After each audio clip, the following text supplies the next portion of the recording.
น้องมื้อนี้พามาเบิ่งหมู่เพิ่นซื้อเฮือนเนาะซื้อเป็นแบบคอนโดเลยแล้วมาเบิ่งอันนี้เขาคอนโดกำลังเฮ็ดใหม่เนาะกำลังสร้างอยู่แต่ว่าปีหน้าเขาแล้วก็จะมีแบบให้เบิ่ง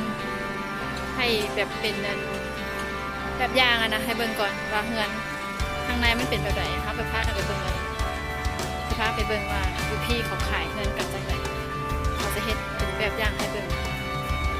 ซื้อเขาเอิ้นซาเตียซื้อที่คอนโดตรงนี้นะเข้ามาก็จะเห็นแบบจะมีแบบรวมลูกค้าขายของ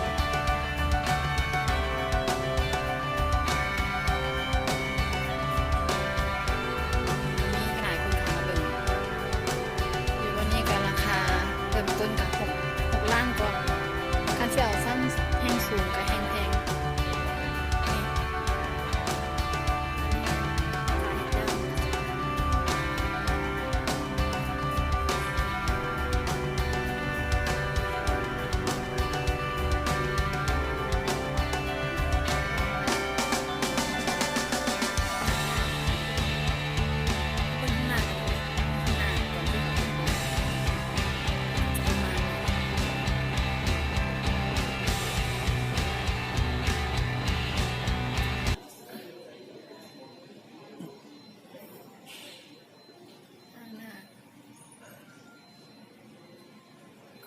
สระว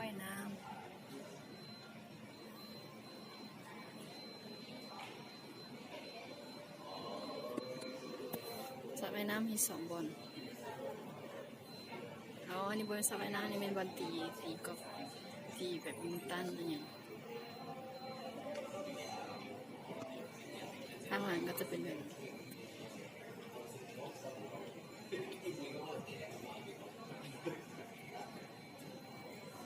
บบจำลองเนาะอันนี้เป็นแบบจำลองไปเบิ่งตัวจริงกันเลยอันนี้มันแค่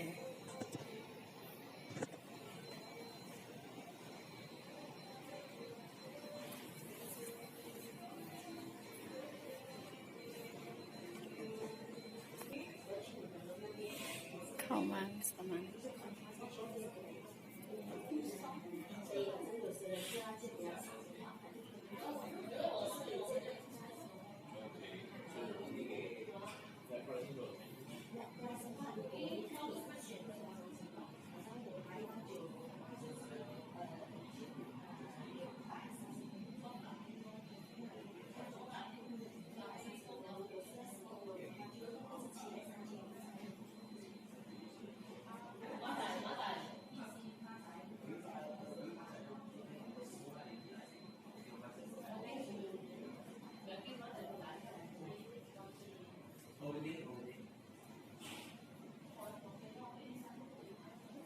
นี่เป็นห้องของครัวเนาะเป็นห้องครัว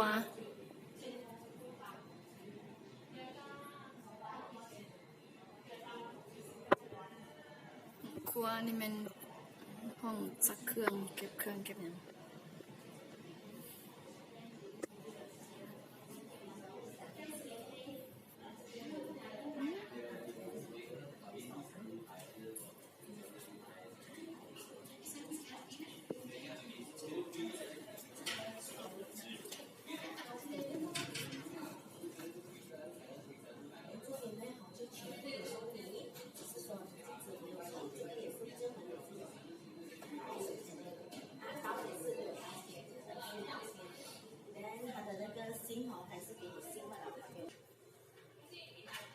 ห้องนอน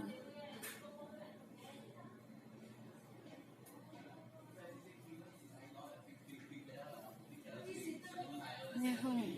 องนอนเด็กน้อยจะมีโต๊ะเหตุการณ์บ้านหรือว่าเหตุวิทยา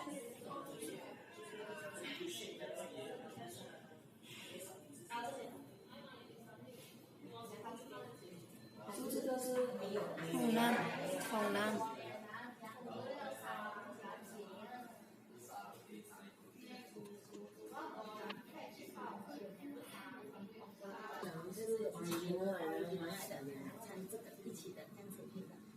就是这样子。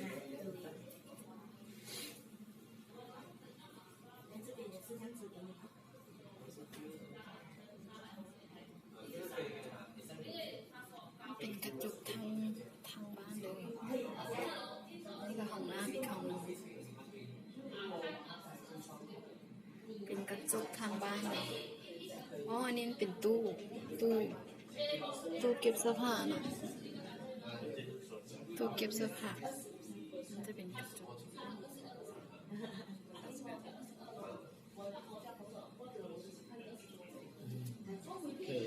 然后是健身加健身，得個仔非常勁係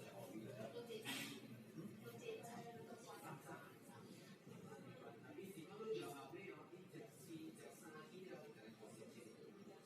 ตู้เสื้อผ้